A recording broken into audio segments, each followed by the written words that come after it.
This is doctor Sitaram. ఈరోజు topic sinusitis. Sinus అంటే మన ఫేస్‌లో ఫ్రంటల్, స్పినాయిడ్, ఎథిమాయిడ్, మాక్సిలరీ సైనసెస్ అనేవి 4 ఉంటాయి. ఆ క్యావిటీస్‌లో ఫ్లూయిడ్ అనేది అక్యుములేట్ అవ్వటం వల్ల సైనస్ అనేది వస్తుంది. అసలు ఎందుకొస్తుంది సైనస్ అంటే ఎక్కువగా బ్యాక్టీరియల్ ఇన్ఫెక్షన్స్ లేదా వైరల్ ఇన్ఫెక్షన్స్‌కి ఎక్స్‌పోజ్ అవ్వటం వల్ల అలెర్జీస్, తుమ్ములు, జ్వరాలు లేదా జలుబు వీటికి ఎక్కువగా రిపీటెడ్‌గా ఎక్స్‌పోజ్ అవ్వటం వల్ల మనకి సైనస్ అనేది వస్తుంది. మరి ఈ సింప్టమ్స్ అనేవి ఎలా ఉంటాయంటే, ఎక్కువగా చలికాలంలో ఈ సింప్టమ్స్ అనేవి గమనిస్తుంటారు.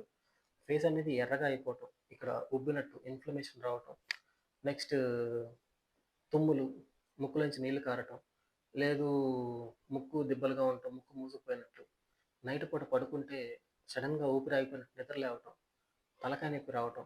ఈ సింప్టమ్స్ అనేవి ఎక్కువగా గమనిస్తున్నారంటే మీకు సైనస్ అనేది ఉన్నట్లే. నెక్స్ట్ ఈ సింప్టమ్స్‌కి హోమియోపతి అనేది చాలా వండర్‌ఫుల్‌గా పనిచేస్తుంది. అవి 4 వారాల కంటే సింప్టమ్స్ ఎక్కువగా ఉన్నాయంటే దాన్ని క్రానిక్ సైనసైటిస్ కిందకి పరిగణిస్తాం. 4 వారాల కంటే తక్కువగా ఉన్నట్లయితే దాన్ని అక్యూట్ సైనసైటిస్ కిందకి పరిగణిస్తాం. సో, వీటి నుంచి రిలీఫ్ అవ్వదలుచుకున్నారు అంటే ఒకసారి శ్రీ సీతారాం హోమియో కేర్‌ని విజిట్ చేయండి. ప్రకాష్ నగర్, నర్సరావుపేట. Thank you.